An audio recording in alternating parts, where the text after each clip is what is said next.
Hey everyone, welcome to another Codex review. As always, my name is Jay, and today I'll be reviewing the new Grey Knights Codex. Now, those of you who've been following 40k have been wondering what's going on with the new Codex situation lately, because 2 weeks ago, Space Wolves, last week, Space Wolves Supplement, this week, Grey Knights. It is insane, insanity, yes.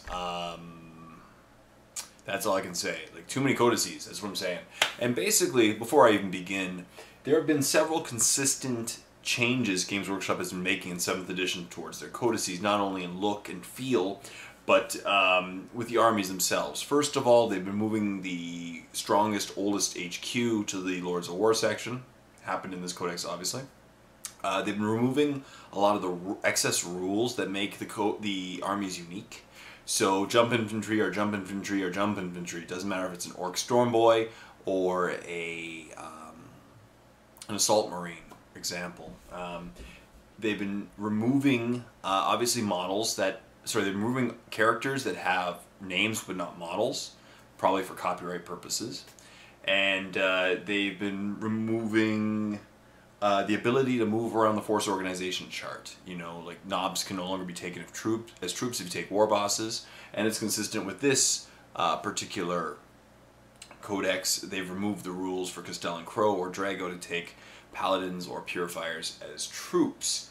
And so we kind of knew what to expect, you know, in this one. Some changes in psychic powers, which didn't happen in this particular one because the psychic powers were already created in 7th edition. And most things got cheaper.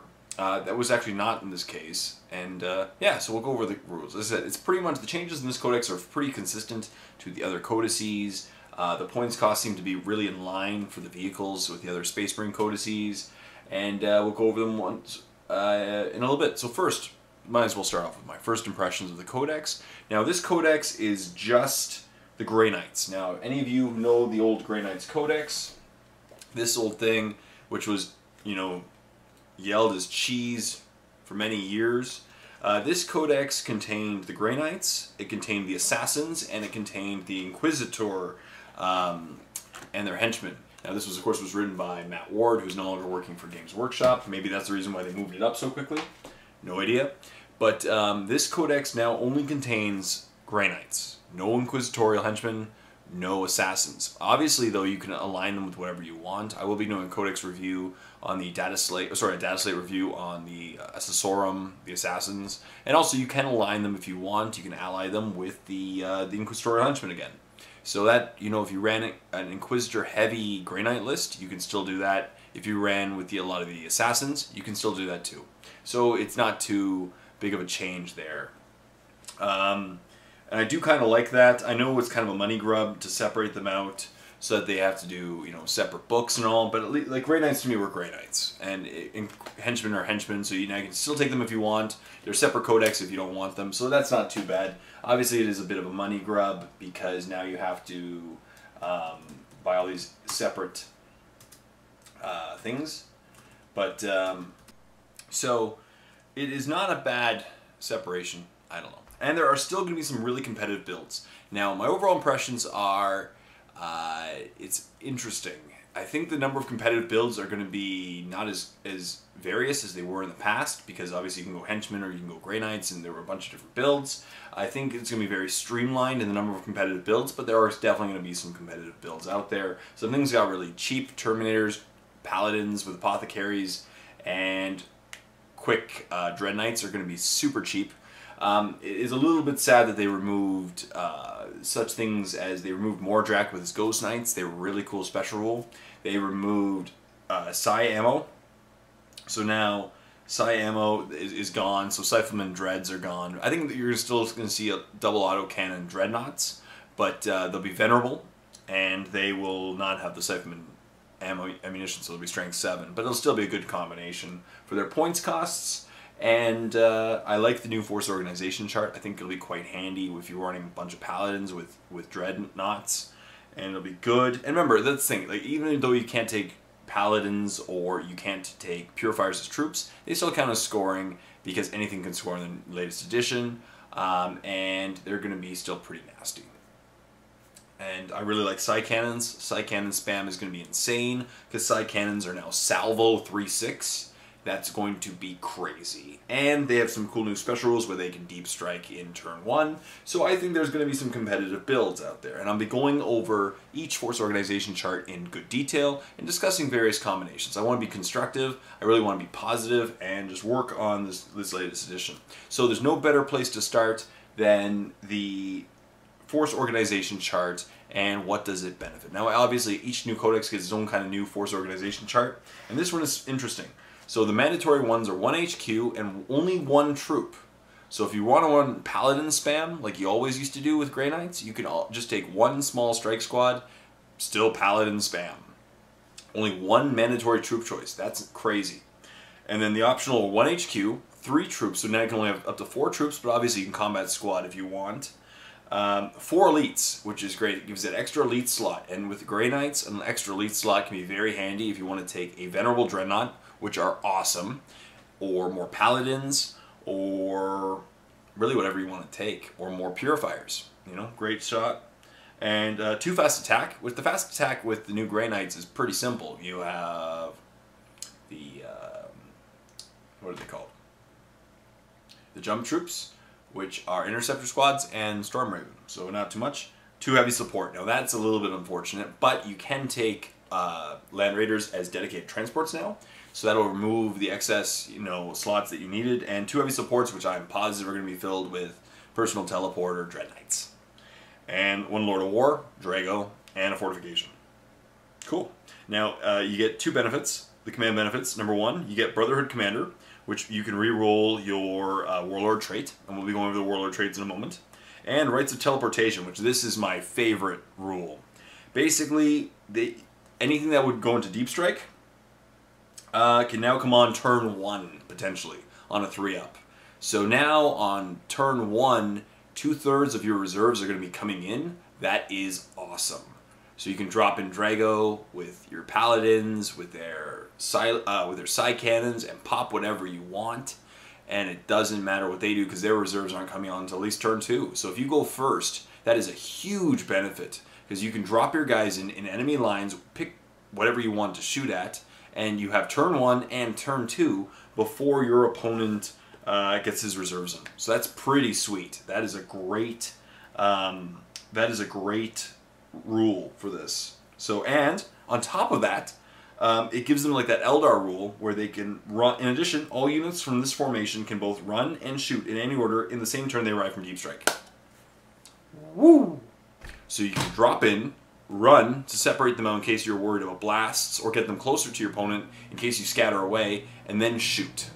And with Terminators or Paladins, that's going to be amazing with Psy Cannons because they have Relentless. Awesome. So that is good. I think this codex is going to have some competitive builds. I really do. It's going to be very streamlined, as I mentioned, because there's not a lot to this codex. But, yeah. I think it'll be good. So now, let's go over the relics. Because each new codex got some relics and some artifacts and some nubbins. So let's go over the Relics of Titan. Now, the Relics of Titan, there's the Bone Shard of Solor, which just has a 3+ invulnerable save, while within 12 inches of at least 1 model with a demon special rule. So if you know you're facing some demons, Bone Shard of Solor.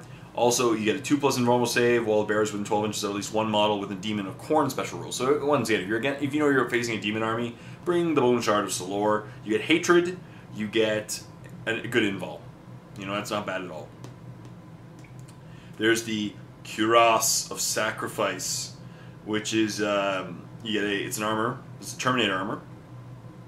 And it gives a 2+ armor, 5+ invulnerable save. You also get bulky, deep strike. It will not die. Woo! It will not die. Feel no pain. So in case you don't have an apothecary in the squad, and relentless. So that's good. And cannot make sweeping advances. Good stuff there.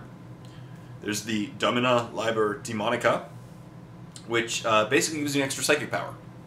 That's pretty cool. I think also one of the Warlord traits gives you extra psychic power. So it must be generated from Demonology Sanctic. In addition, the bearer and any friendly units of Grey Knights faction within 6 inches of the bearer reroll dice rolls of 1 when taking psychic tests when attempting to manifest psychic powers in Demonology Discipline. Boom. Give your Librarian the demonic.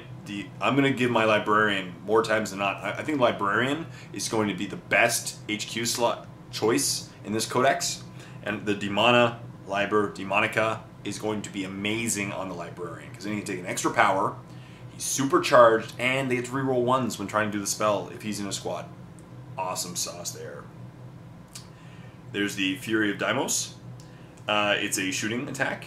Strength 36 in range, strength 4, AP5, assault 3, mastercrafted precision shot. Nemesis Banner, which is kind of just basically a banner.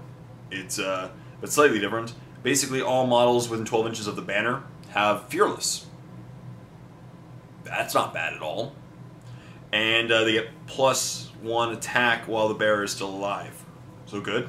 Furthermore, all models with the Demon special rule treat all terrain, even open ground, as dangerous within 12 inches of it. So again, if you know you're up against demons, or you just want a bunch of, you know, keep your guys close together, you get a bunch of fearless guys running around, awesome sauce. And Soul Glaive, strength +1, AP3, melee, force, demon, bane, soul imprint, two-handed, and soul imprint is a character wielding the Soul Glaive rerolls failed psychic tests when attempting to manifest the force psychic power.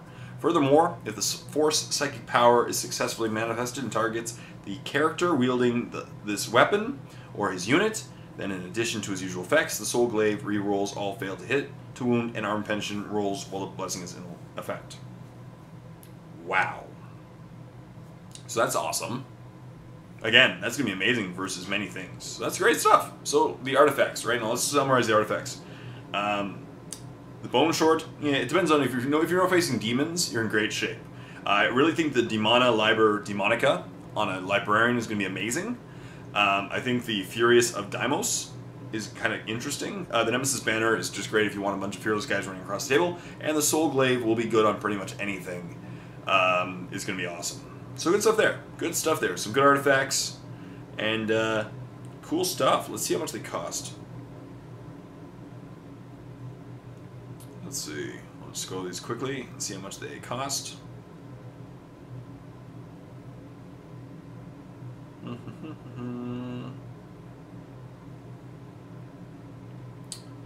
The Bone Short of Solar is 10 points. Fury of Deimos is 10. Cuirass of Sacrifice is 15. Soul Glaive is 20. Dominica is 25. So 25 points on Librarian is nothing, because the Librarians are now dirt cheap. Dirt cheap. So that's sweet. Good stuff there. So now, might as well let's go over the Warlord traits, because we've gone over the new relics. We've gone over... Now, the psychic powers are basically the old psychic powers. They're the new psychic powers for 7th edition. So I'm not going to go over them today, because it's kind of just a waste of time. And, yeah. So now we'll go over the Warlord traits. Now, there's obviously 6 Warlord traits. Number 1 is Demon Slayer, which basically he gets Hatred Demons. And he will harness Warp Charge points on D6 rolls of 2+. If in addition, if the Warlord attempts to manifest the Banishment Psychic Power, he will successfully harness Warp Charge points on a D6 of 2+. So if he banishes the demons, it's pretty sweet. Number 2, Hammer of Righteousness. The Warlord and his unit get Hammer of Wrath, which is never a bad thing. Number 3, Unyielding Anvil. The Warlord and all friendly units in the Grey Knights faction with 12 inches of them have the Stubborn special rule, so their leadership is unaffected. Number 4 is First to the Fray. If placed in Deep Strike Reserve, which can be very handy, the Warlord and his unit automatically arrive in the first turn and can reroll the Scatter Dice when deep striking. Hello. You want that, number 4. Basically, if you're rerolling your dice, you want number 4. Put it on your Warlord, come in turn 1, blow your opponent to smithereens before they can do anything. Number 5 is Perfect Timing. Basically, you get the Psychic Power Perfect Timing. Ignore cover, basically. Ignore cover, Psychic Power. And number 6 is Lore Master. You gain an extra... you get 1 more Psychic Power than your normal limit, but it has to come from Demonology, Sanctic. So cool stuff. Good Warlord traits, as I said. I'm not saying this is definitely not the cheese codex anymore, because a lot of the things in 7th and 6th edition have fixed the Grey Knight cheese, and there are no more Jokera weaponsmiths in the codex or anything like that. But I think there's going to be some really competitive lists in this codex so far.